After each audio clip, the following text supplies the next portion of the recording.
So ngayon, nag-enroll ako sa atin eh. Sana guys, maging proud yung mga mama ko kasi siyempre makakapag-aral na ako sa isa sa pinakamagandang school sa buong mundo, ang Ateneo. Ano to? Bakit? Public school to eh. Daddy mo o ikaw, sino masusunod? Ayoko makisalamuha sa mga Bisaya. What's up mga Bisaya? So ngayon, nag-enroll ako sa atin eh. Ayun o. Yan, ito si Ilong, si Moteng, yan. Alam ko naiingit sila sa akin kasi di sila nakapag-aral sa mamahaling school. So ngayon guys, palabas na ako para makapag-enroll. Sasamahan nga pala ako ni Tita Bert. Yan, sa wakas, makapag-aral na ako sa sa pangarap kong school. Ayun si Tita Bert, inaantay na ako sa labas eh. Tita Bert! Alam nyo guys, mag-grade 11 na kasi ako at ang kukunin kong kurso ay scientist yan. Kasi gusto ko maging scientist. Kasi gusto ko maka-invento ng mga bagay na hindi pa na-invento ng tao. Yan. So yan. Troy. Yan. Wala boss Bert, ayanti. Troy, kapag mag-i-inquire ka, maaga dapat. Okay, pag mag-i-enroll ka, maaga, tingnan mo anong oras na. Ito sa muna ano yan, pang-public school yan, naka-private ako eh. Kahit anong oras ako pumunta doon, pwede kasi Ateneo yun. Tsaka guys, pansin nyo, nakasasakyan kami pag nag-e-enroll kasi sa Ateneo kasi bawal pag wala ka sasakyan. Bawal din mga Bisaya doon kasi wala naman kayong pera. Pwede. Walang Bisaya doon! Doon na! Baka malate pa ako eh! Sinasabi. So guys, gusto ko talaga maging scientist para magawa ko na yung mga pangarap ko. Kasi gusto ko din makapag-experiment eh. Makagawa ng sariling airplane.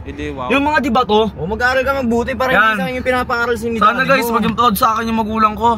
Sigurado ako proud din sa akin sila Boss Bert at sila Dad. Kasi pinag-aaral ako sa Ateneo. Hindi ko na sasayangin to. Lahat ng pangarap ko, tutubadin ko. Magtatapos na ako ng pag-aaral. Mag-aaral ako maigi. Sana maging masaya din yung magulang ko sa akin. So guys, tara na, pumunta na tayo sa Ateneo. Mga Bisaya, maringgit kayo. Ayan na! Ayan na! Malapit na kami sa Ateneo, boy! Excited na ako kasi syempre grade 11 na ako at ang kukunin ko pa ng course is scientist. Diba? Gusto ko kasi, gusto ko makapunta din ako sa mga ibang planet. Yung kagaya na napapanood ko, mga nasa outer space. Maganda nga punta ka na sa ibang planeta ay no, para diba? Guys, nakikita ko kay Boss Bert guys, proud siya sa akin. Sana guys, maging proud yung mga mama ko kasi siyempre makakapag-aral na ako sa isa sa pinakamagandang school sa buong mundo, ang Ateneo. So, ako, kaya thank you talaga sa Dad. Talagang tingin ko pagkakagulo na ako dun pag nag-enroll ako mamaya eh. Kasi ang pogi ko tsaka sikat ako. Mga Bisaya may starstruck sa akin. Kasi bihira lang naman sila makakita ng sikat eh. Nasa teritoryo ko ng mga Bisaya tapos ganyan ka magsalita. So yan mga Bisaya, kita-kita tayo dyan Yung mga Bisaya nag-aantay sa akin sa gate. Alam ko bawal kayo pumasok kasi wala kayong pera. Paalam! Dito na ba yun? Dito na. Kompleto ba yung mga mo? Kompleto na. So dito na kami guys. School na. Ano to? Bakit? Public school to eh. Oy, dito sinabi ng daddy mo eh. Hindi ako sa public tita. Sino susunod? Daddy mo o ikaw? Sino masusunod? Ayoko makisalamuha sa mga Bisaya. Hoy na. Naman. Uwi na lang ako. Tumigil ka, Troy dyan. Dito ko sinabi. Ayoko nga dito mag-aaral eh, di ba? Ano naman inaano mo dyan? Parang nakain na pa ako nagkikita dyan Ang ganda-ganda nga na school dito. Ang ganda. Buti nga dala ko na itong mga good moral ko eh. Bigla kang bumait Makapag-enroll na ako. Alam mo, pahama ka talaga Bakit?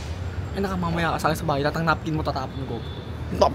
Sabi nga ng daddy mo yan, kulit mo eh. Ayaw mo kasi magtino. Kailangan dito ka. At sinabi mo na sa akin kanina, di sana din ako sumama. Hindi, tawa na, Boss Bert. Tara na. Kasi. Tawa na. Sige na. Bato sa'yo, mahit ko. Grab. Masalamat ka nga, inano ka pa eh. In-enroll ka pa para makapag-aral ka. Public school, tanga-tanga. Yung iba walang hindi makapag-aral dahil walang pera. Tamad mo gulang nila eh. Kuya, dito na kami. Kuya.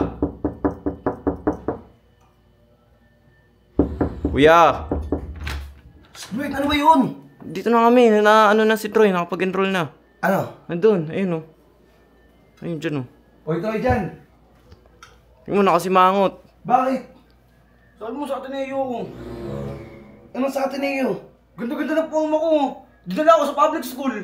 Tangi, magandang edukasyon ng public school dito sa Cebu. Ako mo, ibang probinsano dito walang alam eh.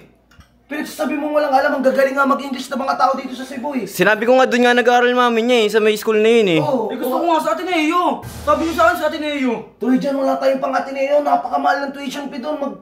Ba't ka naman. Stacy, tumanda na yan. Oh, sa Ateneo mo pag-aaral. Oy, Troy dyan, wag mong iyan si Stacy. Wala tayo lang, hindi tayo dyan. Wala akong sinabing sa Ateneo ito mag-aaral, Troy. Walang sinabi. Bias ka talaga, no? Kakaiba ka, no? Batot eh.